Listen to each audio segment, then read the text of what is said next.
régua da justiça precisa ser isonômica e a sua força deve se impor a ricos e pobres, fracos e fortes. Ou seja, pau que dá em Beisola também dá em Gilmar.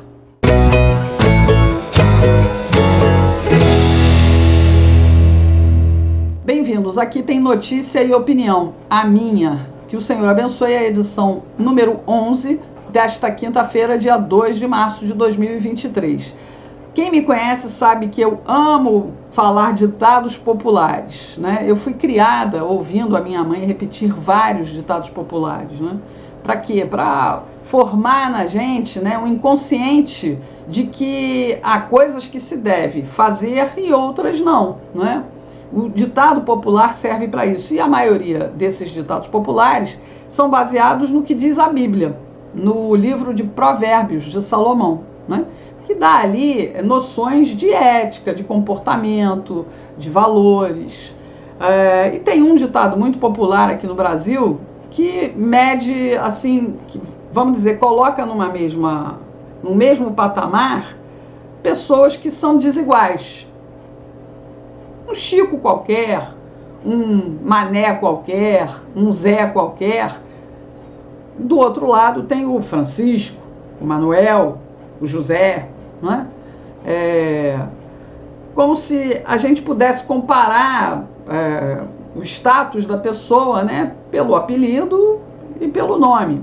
Pau que dá em Chico também dá em Francisco. Esse é um ditado popular, que significa que os dois devem ser tratados com igualdade, ainda que sejam diferentes. Por 5 votos a 0, a 8ª Câmara de Direito Privado do Tribunal de Justiça de São Paulo condenou o ministro Gilmar Mendes, do Supremo Tribunal Federal, por ter dito que o advogado Modesto Carvalhosa agiu em conluio com procuradores da Lava Jato para obter valores da Petrobras em benefício próprio e para os seus clientes. A indenização por danos morais foi fixada em R$50 mil. Por que isso aconteceu? Porque o Gilmar Mendes, com aquela boca grande, aquela boca de caçapa, né? Falou demais numa entrevista e acusou o Modesto Carvalhosa de estar ali aliado com o Deltan Dallagnol, que na época queria criar uma fundação Lava Jato.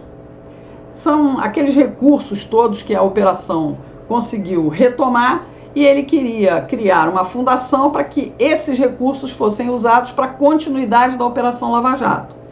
Uma coisa meio estranha, mas, enfim, a ideia surgiu e o Carvalhosa teria apoiado essa ideia. E o Gilmar, claro, foi falar que o Carvalhosa estava defendendo interesses próprios.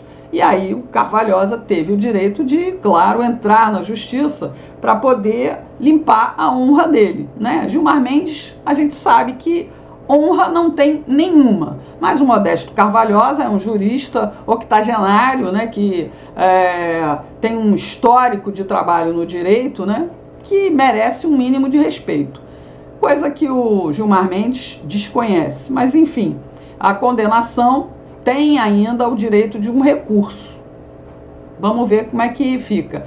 É uma coisa inédita. O Gilmar Mendes é um ministro do Supremo Tribunal Federal em exercício. E isso nunca aconteceu. Ou seja, pelo menos lá no Tribunal de Justiça de São Paulo, houve ali uma paridade de tratamento, uma igualdade. Parabéns aos desembargadores. Muito legal isso. Pena que não é assim em toda a justiça brasileira, que recebe muita reclamação de todo mundo, né? Por exemplo, a gente vê a injustiça de descondenarem um condenado só para que ele concorresse à presidência da República. E agora o Ministério Público Federal decidiu que não vai recorrer da decisão do STF que anulou os processos de Lula, né? Quando o Lewandowski anulou os processos, ele disse que as provas estariam contaminadas. E o Ministério Público Federal, a gente sempre falou aqui, né? O Ministério Público Federal, estadual, municipal, está tudo contaminado pela onda vermelha. E não é só por causa da eleição do sindicalista de elite. Isso já vem, pessoal, com o Estado sendo tomado, principalmente na área de direito, há pelo menos 30 anos, né? A gente comenta que as universidades foram tomadas pela esquerda e eles ajudaram a formar o direito que hoje nos tira os nossos direitos. O Ministério Público Federal decidiu que não vai recorrer da decisão do ministro Ricardo Lewandowski, do STF, que anulou 3 ações contra o presidente sindicalista de elite no âmbito da Lava Jato. A anulação ocorreu no mês passado, né? E pela alegação do ministro, as provas estavam contaminadas ou já haviam sido anuladas pelo STF. Ao dizer que não recorreria da decisão, o Ministério Público Federal ponderou que os agentes públicos competentes podem apresentar novos processos contra o sindicalista de elite, caso surjam novas provas. Será? Será que novas provas surgirão? Vamos aguardar.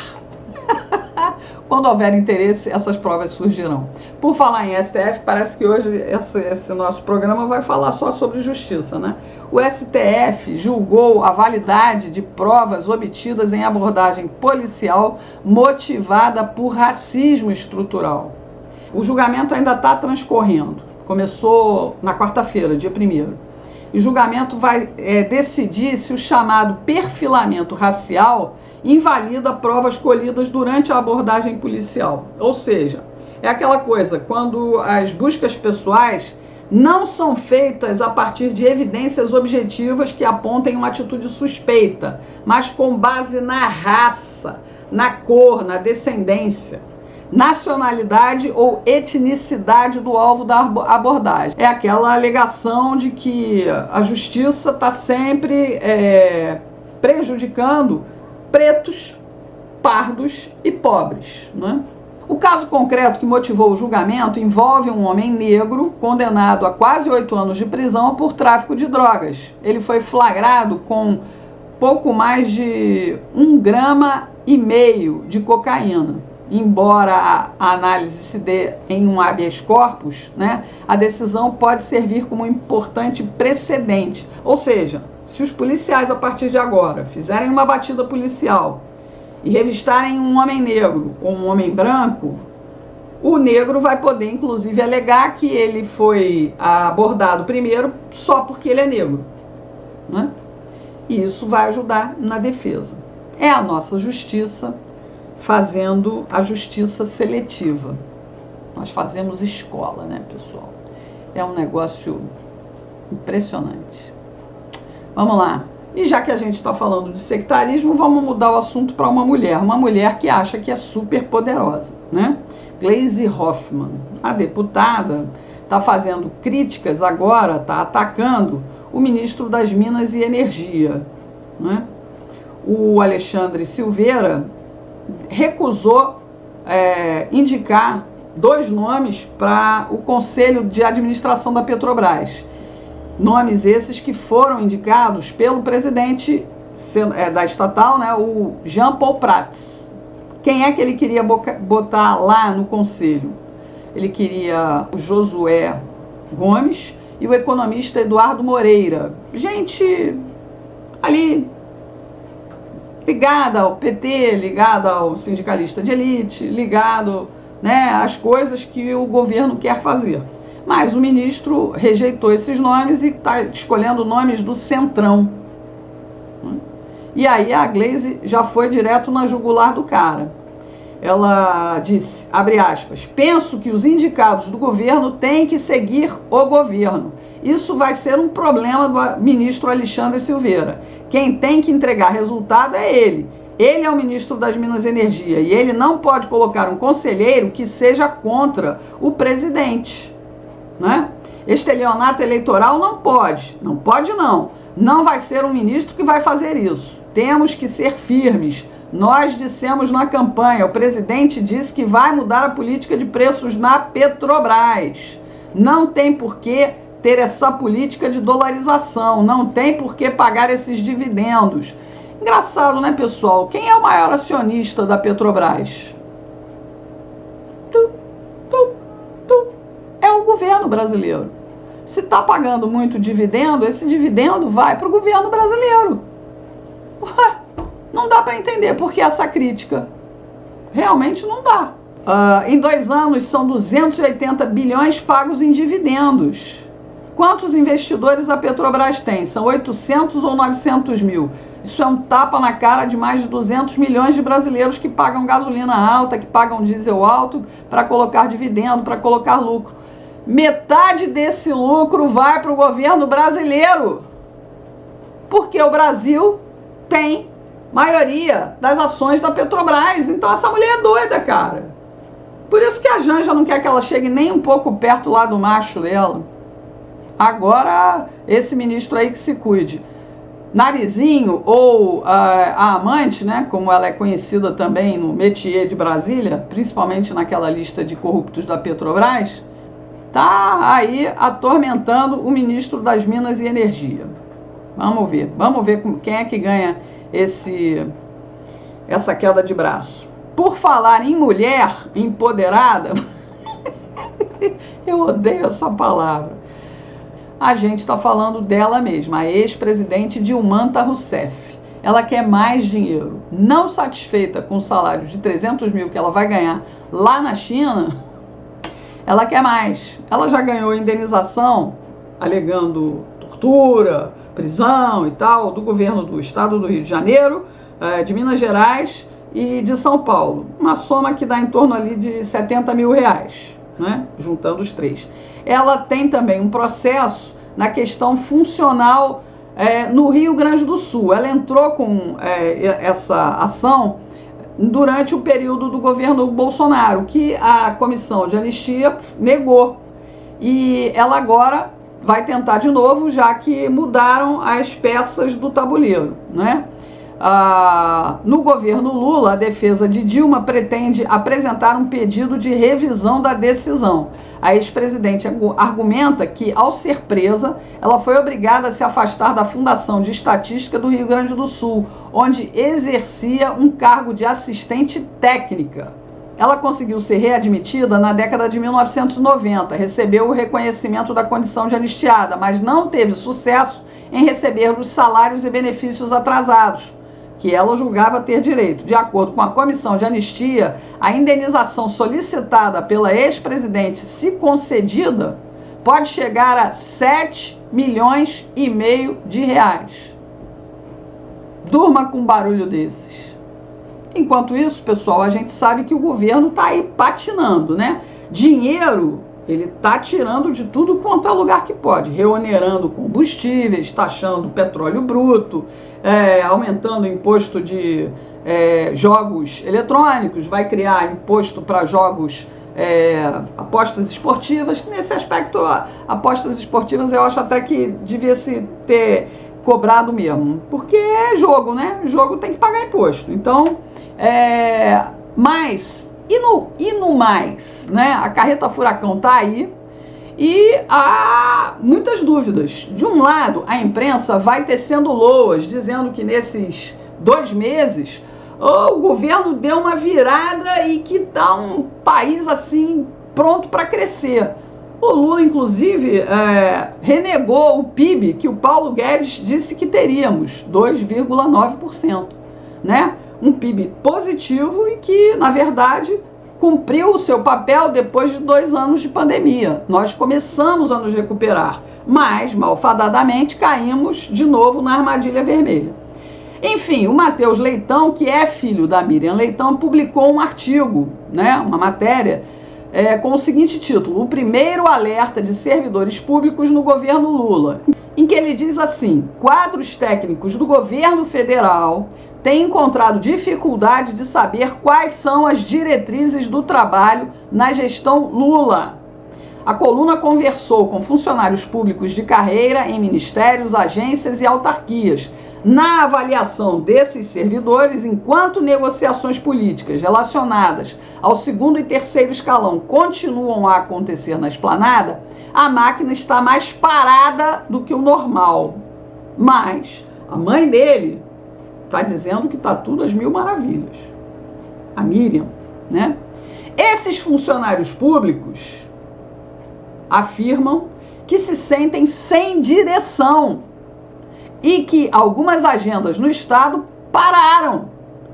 O que antes era esperança de dias melhores já passou a ser uma incerteza se o governo conseguirá efetivamente se estruturar no meio dessa colcha de retalho, que são os postos técnicos. Ouve-se que faltam pessoas qualificadas para determinados cargos, mas a carreta é assim, quem pulou na hora certa vai ganhar um empregão, né? Mas a situação piora. Uma das preocupações mais importantes é a tramitação dos processos. Por falta de dirigentes, não é possível assinar documentos e dar andamento a atividades corriqueiras, como, por exemplo, a prorrogação de convênios. A execução orçamentária também fica prejudicada. Os gastos previstos para este ano já estão atrasados por conta justamente desse marasmo.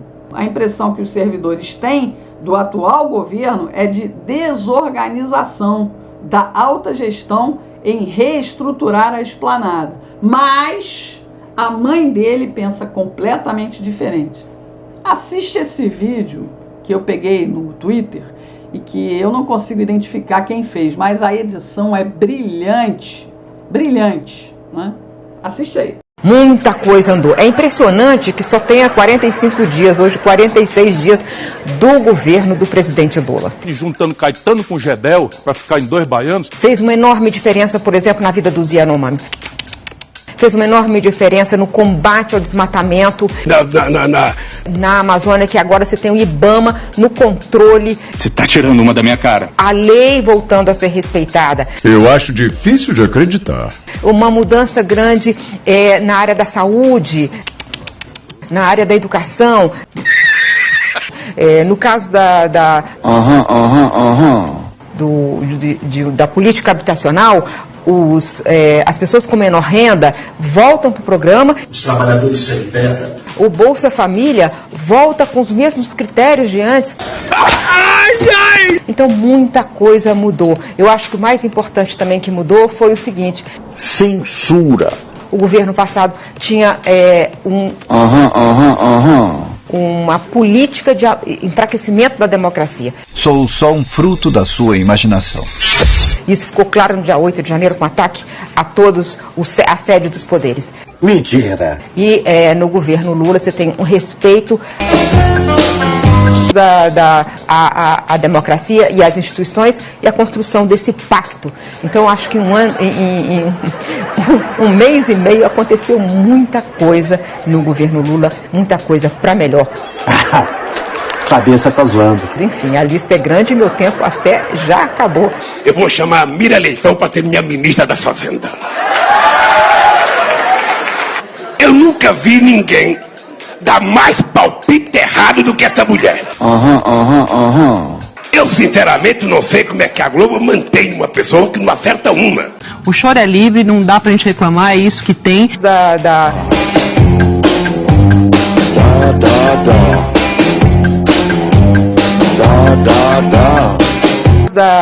Que nojo.